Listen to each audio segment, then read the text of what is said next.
গত 17 জুন মাননীয় প্রধানমন্ত্রী জনাব তারেক রহমান সাহেব আমার এলাকায় গিয়েছিলেন। সেখানে আমাদের এখানে ঐতিহাসিক সফরে এসেছিলেন। তারপর পুরো অঞ্চলে আনন্দের বন্যা বইছে। শ্রীমঙ্গলের ঐতিহাসিক ভিক্টোরিয়া হাই স্কুল মাঠে লাখো মানুষের সমাবেশে বিশেষ করে আমাদের অবহেলিত অবহেলিত চা জনগোষ্ঠী এবং নৃগোষ্ঠীর স্বতঃস্ফূর্ত এবং গুরুত্বপূর্ণ উপস্থিতি ছিল তা প্রমাণ করে এই সরকারের প্রতি জনগণের আস্থা কতটা সুদৃঢ়।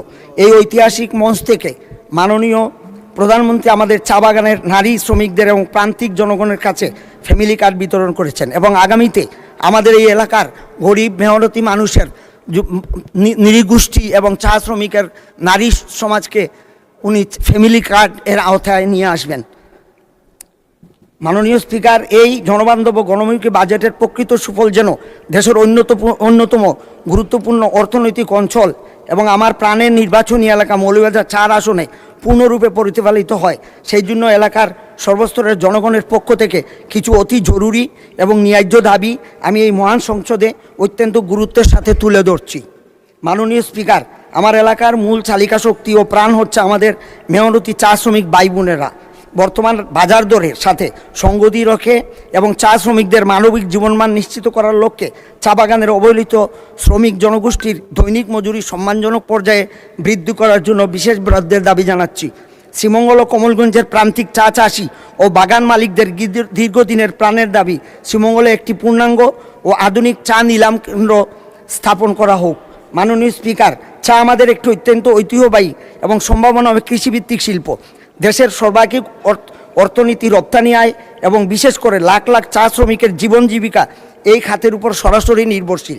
অত্যন্ত দুঃখের বিষয় যে কফির মতো পানীয় যেখানে শুল্ক ও ব্যাটের ক্ষেত্রে বিশেষ ছাড় অব্যাহতি দেওয়া হচ্ছে, সেখানে আমাদের নিজস্ব সম্পদ আমাদের পরম আপন চায়ের উপর ব্যাটের বোঝা রয়ে গেছে।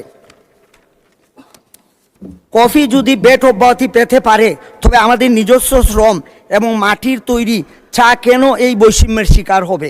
তাই মাননীয় অর্থমন্ত্রীর দৃষ্টি আকর্ষণ করে আমি জোর দাবি জানাচ্ছি, কফির ন্যায় চায়ের উপর থেকেও সম্পূর্ণ ব্যাট প্রত্যাহার করে আমাদের এই জাতীয় গৌরব এবং ঐতিহ্যবাহী শিল্পকে রক্ষা করুন এবং একে আরও গতিশীল করার সুযোগ দিন। চা আমাদের একটি অত্যন্ত ঐতিহ্যবাহী এবং সম্ভাবনার খাত, কিন্তু জন্মলগ্নে থেকেই এই খাতটি বাণিজ্য মন্ত্রণালয়ের অধীনে পরিচালিত হয়ে আসছে।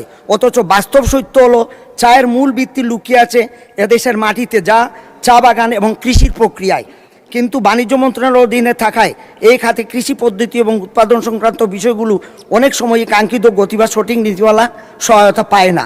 তাই আমার জোর সুপারিশ, চা শিল্পকে বাণিজ্য মন্ত্রণালয়ের পরিবর্তে কৃষি মন্ত্রণালয়ের অধীনে রূপান্তর করে এই খাতের প্রকৃত বিকাশ নিশ্চিত করুন।